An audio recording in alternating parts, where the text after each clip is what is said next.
दोस्तों आपको पता होगा आरआरबी एएलपी 2025 का न्यू वैकेंसी आ चुकी है, जिसके ऊपर मैंने वीडियो बना दिया है, आप वीडियो को देख सकते हैं। लेकिन सवाल ये है कि ऐसी कौन सी गलतियां हैं और कौन सी ऐसी चीज़ हैं जो हमें फॉर्म भरने से पहले जान लेनी है। मैं कुछ चीज़ों को आपको इस वीडियो में बताता हूं जो आपको करना है और नहीं करना है। ये आपके लिए इंपॉर्टेंट चीज़ है जिसको आप इग्नोर नहीं कर सकते। इसको आप जान लेंगे तब फॉर्म भरने जाएंगे तो आप कॉन्फिडेंट रहेंगे और उस वक्त आपको यूट्यूब पर सर्च करने की आवश्यकता नहीं पड़ेगी। जेन्युइन चीज़ें हैं, उन चीज़ों को मैंने इन वीडियो में बताया है, तो आप वीडियो को अंत तक ज़रूर देखें, आपको सारी नॉलेज पता चल जाएगी। फॉर्म भरने से पहले आपको इन चीज़ों को जानना बहुत ज़रूरी है, क्योंकि मान लीजिए अगर आपने कुछ ऐसी मिस्टेक्स कर दी और आपका सपना भी लोको पायलट का बनना है तो वो सपना का सपना ही रह जाएगा।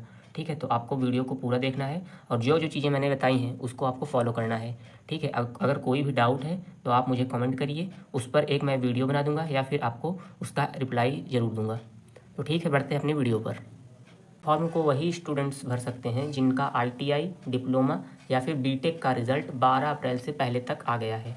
ठीक है, मान लीजिए आपका रिज़ल्ट 12 अप्रैल से पहले नहीं आया। मैं 12 अप्रैल क्यों कह रहा हूँ, क्योंकि 12 अप्रैल से ही फॉर्म फिलअप होगा। ठीक है, अगर 12 अप्रैल से पहले आपका रिज़ल्ट आ गया है तो आप इस फॉर्म को भर सकते हैं। मान लीजिए आपका रिज़ल्ट आएगा 13 को। ठीक है, तो आप इस फॉर्म को नहीं भर सकते हैं। दूसरा पॉइंट ये है कि आप केवल एक ही आरआरबी से फॉर्म भर सकते हैं। ठीक है, नहीं, अगर अलग अलग आरआरबी से आप फॉर्म भरेंगे, एक से ज़्यादा आरआरबी से आप फॉर्म भरेंगे तो आपका फॉर्म रिजेक्ट कर दिया जाएगा। ठीक है, मान लीजिए आपने एक फॉर्म भरा प्रयागराज से, ठीक है, और एक फॉर्म आपने भर दिया भुवनेश्वर के जोन से, तो आपने इसलिए भरा कि ये भी सेफ़ जोन है, ये भी सेफ़ जोन है, तो इस चक्कर में आपका दोनों ही फॉर्म रिजेक्ट कर दिया जाएगा। ठीक है, तो ये गलती आप बिल्कुल भी ना करें। बात करते हैं तीसरे पॉइंट की। तो फॉर्म भरते टाइम आपको वही डिटेल भरनी है जो आपके 10th के सर्टिफिकेट या आधार कार्ड में हो। अगर कोई भी गलती है तो चेंज नहीं होगा, एक बार अकाउंट बनने के बाद दोबारा मॉडिफाई नहीं होता। ठीक है, एक बार आपने जो फॉर्म भर दिया है वो मॉडिफाई नहीं होगा। मान लीजिए आपके 10th में या फिर कोई आधार कार्ड में करेक्शन है तो उसका एक एफिडेविट बनवा सकते हैं आप। एफिडेविट तो 100 रुपये का स्टाम्प जो होता है वो बन जाता है, तो आप डॉक्यूमेंट वेरिफिकेशन में भर सकते हैं। लेकिन अभी जो आपके प्रेजेंट में आधार कार्ड में और 10th के सर्टिफिकेट में है वही आपको रजिस्ट्रेशन करते वक्त भरना है और कोई दूसरा चेंज करके नहीं भरना है। और आप जब फॉर्म भरने जाएंगे तो वहाँ पर आपको दो ऑप्शन मिलेगा, एक ऐसे यहाँ पर लिखा रहेगा जो आपके 10th में है और एक रहेगा जो आप अभी रजिस्ट्रेशन कर रहे हैं, तो दोनों में ही आपको लिखा रहेगा।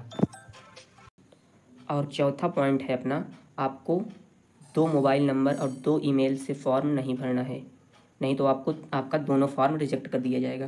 कहने का मतलब ये है, मान लीजिए आपने पहला फॉर्म भरा, उसमें कोई त्रुटि हो गई, ठीक है, तो आप उस फॉर्म को सही करने के चक्कर में दूसरा फॉर्म भर देंगे। मान लीजिए ये वाला आपने अपने मोबाइल नंबर से भरा, ये वाला आपने अपने मम्मी पापा के मोबाइल नंबर से भर दिया, तो इस चक्कर में आपका दोनों ही फॉर्म रिजेक्ट कर दिया जाएगा। आप ये कर सकते हैं कि आप जो फॉर्म अपने मोबाइल नंबर से भरे हैं आप वही रहने दीजिए। मैंने बताया ना कि इसका एफिडेविट बन जाता है, तो आप एफिडेविट बनवा सकते हैं, नहीं तो करेक्शन की डेट आने तक वेट कर लीजिए। जब करेक्शन की डेट आएगी तो आप इसका करेक्शन करा सकते हैं इजीली। बात करते हैं नेक्स्ट पॉइंट पर। पांचवा पॉइंट है कि फॉर्म भरते समय आपको करंट की फ़ोटो लगानी है। जब आप फॉर्म भरने जाएं, ये नहीं कि आप 1 साल पुरानी या फिर 2 साल पुरानी या 2 महीने तक पुरानी आप फ़ोटो नहीं लगा सकते। आपको तुरंत ही करंट में एक अपनी फ़ोटो खिंचवानी है, वही आपको लगा देनी है। छठा पॉइंट है कि आपको फॉर्म भरते समय सही जोन का ही चूज करना है, क्योंकि एक बार जो जोन आपने भरी होगी आपको वहीं पर नौकरी करनी पड़ेगी। ट्रांसफ़र तभी होगा जब आपकी जॉब 5 से 10 साल पुरानी हो जाएगी। ठीक है, इसका कहने का मतलब ये है, मान लीजिए आपने अभी जल्दबाजी में फॉर्म भर दिया, ठीक है, आपने फॉर्म तो भर दिया, आप जोन देख कर कि ये सेफ़ जोन है या डेंजर जोन है। आपको कोशिश करना है कि आपके जो घर से जो आरआरबी है पास में जो है आपको उसको भरना है। मान लीजिए आपका घर पड़ता है एनसीआर जोन में और आपने भर दिया डब्ल्यूसीआर में, ठीक है, तो आपको वहाँ पर परेशानी हो सकती है। जब आपकी जॉब लग जाएगी तब आपका ट्रांसफ़र तभी होगा जब आप 5 से 10 साल पुराने हो जाएंगे वहाँ पर। एक तरह से इसमें ट्रांसफ़र हो सकता है जो कि है म्यूचुअल ट्रांसफ़र। ठीक है, तो आपको टाइम लेकर अच्छे से सोच कर आपको अपनी जोन चूज करनी है। बात करते हैं 7वें पॉइंट की। अगर आप SC ST OBC से हैं तो आपको आरक्षण का फ़ायदा तभी मिलेगा जब आपके पास बर्थ या caste certificate central government level का हो। अगर इसका सर्टिफिकेट नहीं है तो आप सर्टिफिकेट बनवा लें तब इस फॉर्म को भरें, नहीं तो आपको जनरल कैटेगरी में माना जाएगा।